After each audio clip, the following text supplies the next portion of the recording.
Hi, Sher. Hey, Candace. How are you today? Doing well, doing well. We're in the middle of moving and packing.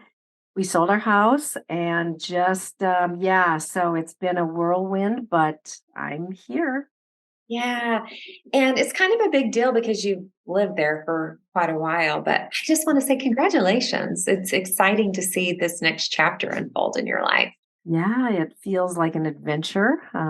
We're we're leaving where we've been for 27 years and don't really know what's next, except temporary housing is lined up. But beyond that, we don't know. So it feels like an adventure and it feels like space for desire. I've been thinking a lot about what both my husband and I grew up in small towns. What would it look like to think about moving into a small town? And so Yeah. just thinking a lot about desire, and it's been really sweet. Yeah. Well, it kind of makes me think about the topic that we've been on the last few weeks, which we started 2 weeks ago. So if you want to start from the beginning, three steps to ending self betrayal. And what I hear you saying is you and your husband are really leaning into like honoring what you're desiring and what you're needing for this next season of your life. Yeah. Yeah. That's beautiful. Yeah. Thanks. So last week we talked about the first step, which is naming the truth about our current situation, where we are bumping into suffering, pain, familiar patterns, like just being able to find a place of safety where we can be honest about that. Yeah. And then the second step, what we're going to talk about today is learning about what dysregulation is. Yes. It may seem like, why do we need to know that? And it was that way for us because it starts out with being able to notice your body and the sensations that you're feeling in your body. And I know you've shared this before, but I think it'd be fun for you to share it again. What that was like for you when your coach was really teaching you about dysregulation by teaching you to notice your body. Yeah, and just how when I would hear that question, what are you feeling in your body? And it kept coming up and it kept irritating me. What do you mean what am I feeling? Because I didn't feel anything. I was so unaware of the sensations in my body. Like I didn't know what anxiety felt in my body. I didn't know what sadness felt in my body. I didn't know what anger felt in my body. Now I know. But back then I didn't, and so it was really hard to process that question, and I would sit back in my chair and I would think, "Okay, feeling in my body," and then I would often just say, "Nothing. I'm not feeling anything." But step by step, little by little, I started to notice, I feel heaviness. Is that a sensation in my body? And so I had to go really slow and be very intentional about recognizing and learning, what does my body feel like when it's dysregulated? Yeah. So you tend to go towards hypoarousal. Yes. And last week or the week before, we named, this scale from 1 to 10, Yeah. 10 being the extreme of hyperarousal and 1 being the extreme of hypoarousal. So you tend to pull back, shut down, disassociate. Yep. And until you knew what was happening, the question is usually, what's wrong with me? For sure. Yes. What was that like for you to like not know what was going on, but to feel like there was something wrong with you? Yeah, I think that was normal, right? Because I had felt that way my whole life. Like, what's wrong with me that other people can be in this kind of a situation and they seem just fine. Um, why do I always feel like I'm 7 years old? Or so I think I had awareness that I often felt like something was wrong with me, that I didn't fit in, that I didn't belong. And so this is just one more aspect of really that big overarching theme for me. Yeah.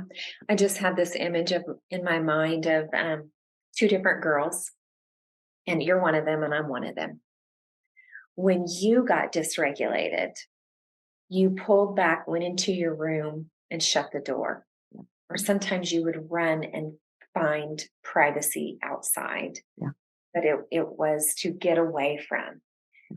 I flung the door wide open and ran out and tried to control the situation by sharing what I was thinking and feeling and needing, Yeah. which I didn't really know.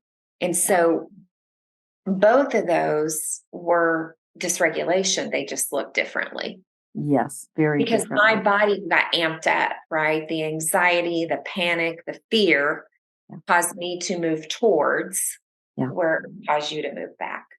Yeah.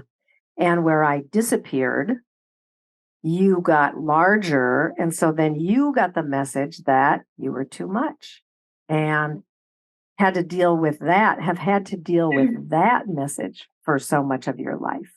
Yeah. And I feel so much compassion for our listeners who, excuse me, whether you are pulling back and feel like you don't matter and you're trying to disappear and you don't feel enough, or you are um, trying to get your voice heard, you are in panic and fear, and you're feeling too much, both of those places are extremely emotionally painful. Yes. Yeah. And really tied to our trauma responses of fight, flight, freeze, or fawn. And so we do kind of tend to replay that again and again. So if you're a person who fights when you're in trauma, you're going to move forward. You're going to move toward the situation. There's going to be action. If you freeze, you get very small, you disappear, you shut down, and people don't even recognize that you have left the room, either actually or just emotionally. Yeah, so I I have what that looked like for me as I learned that you can't just show up that way. Mm. I It was transformed into good things, right?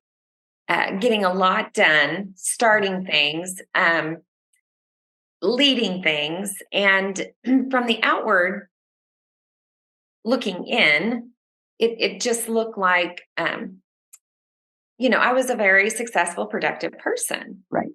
And yet I was still operating out of a trauma response. Yeah. I think this is very hard for people to consider. Yeah. Very hard.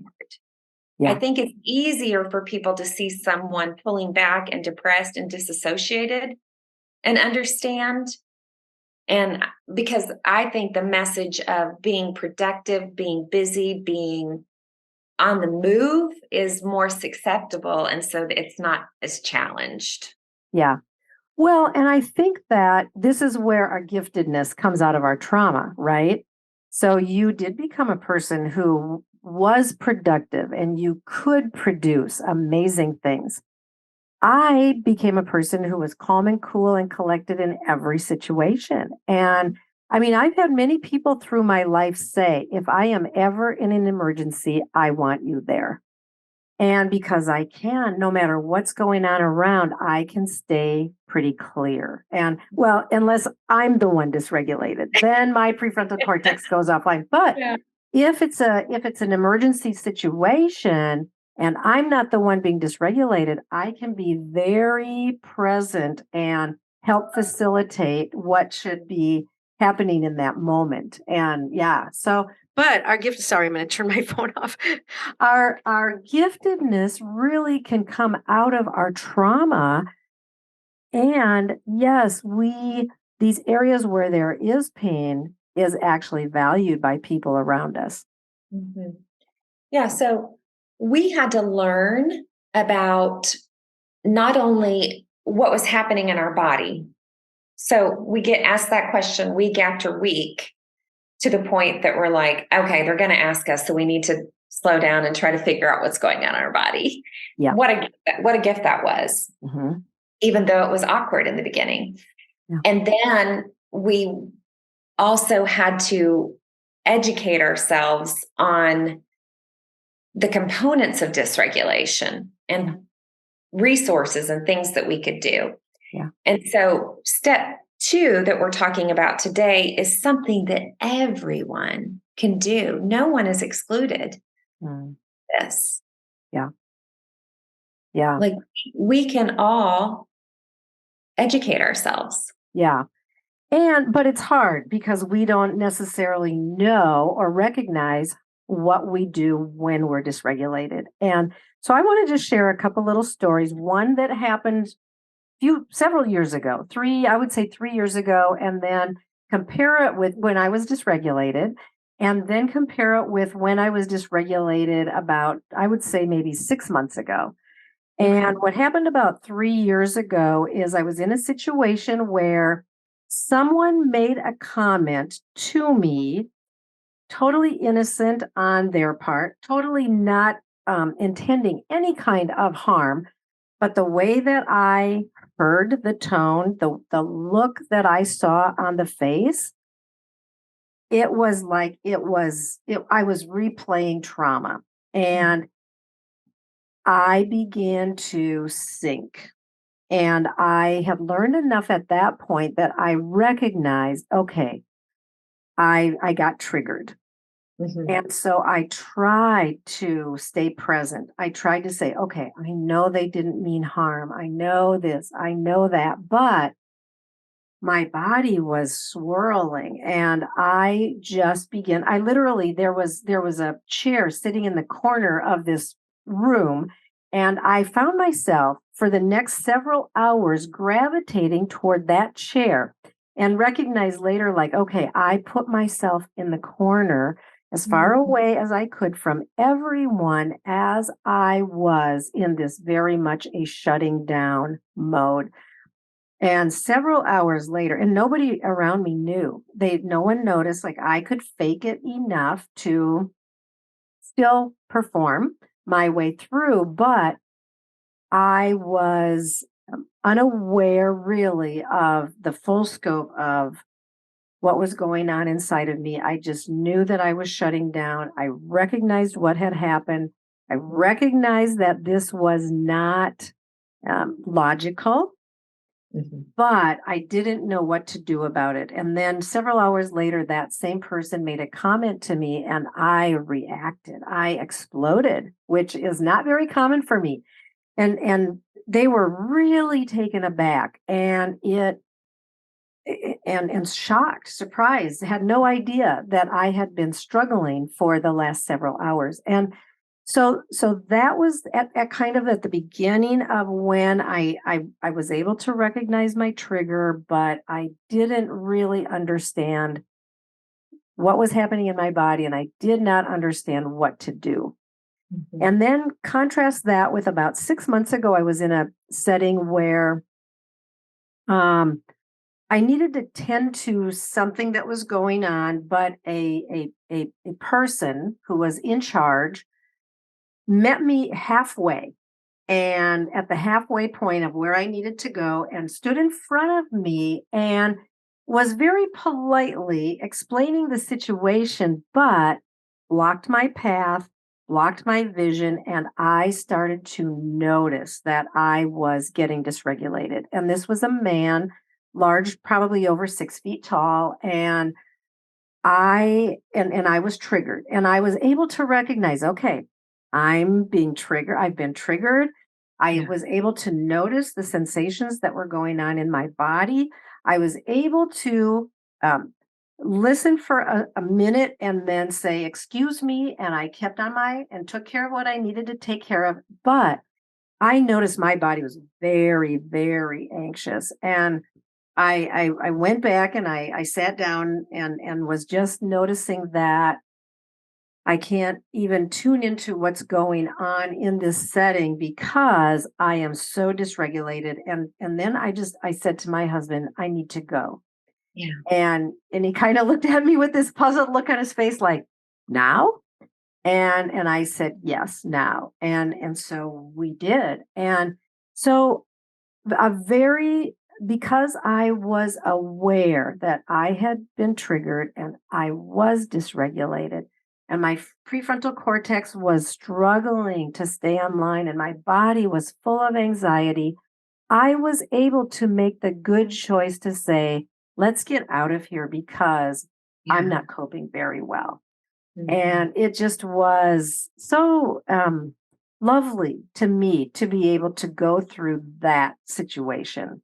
Oh, yeah. That's so good because in the past, right, you would have sat there and appeased the expectations Yes, of that environment. absolutely.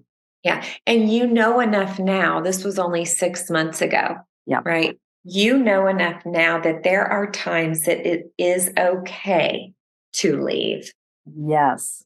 to be able to take care of yourself in the way that you need to be taken care of. Yeah. We did an episode last Christmas. It was kind of a fun little episode. We were talking about going to family dinners, and Hmm. we really talked about ways to try to stay if something's happening that's triggering you. But we also really just gave people permission that sometimes it really is okay just to leave. Yeah. Yes. Yeah. And I think, especially when we have childhood trauma and complex PTSD, like we know how to endure, we Mhm. know how to not have boundaries, we Mhm. know how to let people have power over us. Mhm. And though those situations are uncomfortable and harmful, we have acquiesced because we didn't want to offend someone. And Mhm. I think it's so important as we learn about how to honor our body in these states of dysregulation that if we need to leave a situation or if we need to establish a boundary, that even if someone is offended or questions us or doesn't like our decision, it's Mhm. okay. Like, Yeah. it's okay for them to have their feelings and emotions. And it's okay for me to say, I'm not going to stay here. Yeah, it is okay. We're talking about learning about dysregulation because as we learn by slowing down and noticing what's happening in our bodies, there's a space there that I was telling someone the other day. To me, it's like the catch it space, Mm, and if we can catch it and have some resources of what we can do to not go into either extreme, yeah. that's the growth edge. That's Yeah. building our resilience. That's building up our tolerance. Yeah. Um, but if we don't, and we've been doing our work, we're going to realize that we missed that window, Yeah. and now it's going to look a little different. Yeah. These are all things that we learn not only by educating ourselves, having our own trauma informed coaches, but just Yeah. practicing. Yeah. And we're talking about here, what we're talking about is ending self betrayal. Yeah. When we experience trauma in childhood, you said this so brilliantly 2 weeks ago when we were talking about this, but when we experience trauma, we do not, as a child, we do not turn toward the offender or toward the perpetrator and say, they are bad, they did something wrong. Instead, we turn against ourselves and we carry the shame and the blame and the secret and the harm. And then as we continue to live out of that, we develop all of these ways to cope and function that are really betraying our own soul and our own body and our own emotions and our own gifting. And so by getting educated and learning about what is dysregulation and what do I look like when I am dysregulated, what am I feeling in my body when I am dysregulated, this is so key to stopping these cycles of self betrayal, which we all want to stop our cycles of self betrayal.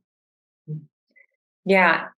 I love that I can now say I've got a lot of memories in the last year, especially where not perfectly, but I'm building a new pattern Yeah. of, like, in this moment historically, this is what self-betrayal looked like for me, and I'm choosing something different. I've heard someone describe it as, it can almost feel selfish, right? But it's not selfish. It is what allows us to heal so that we can offer ourselves in good, healthy ways in relationships. Yeah. Well, and because being healthy and being healed means that we're not always available in the same way to people who maybe were invested in our energy in ways that did not feel good to us. Yeah, And I will just that's really say, powerful. Share. yeah, and we have the, I want to say, the right, the God-given right to have autonomy, Mhm. to be able to say, this does not feel good to me. And that can be a period at the end of that statement. Like, this does not feel good to me. And then we can leave the situation or stop the what's going on. And yeah, Yeah, that's so good. Yeah, so hopefully, if you're listening to this and you have questions or you have a story that want to share, please reach out at CandaceSher@gmail.com. We genuinely care about you and care about you getting the help that you need.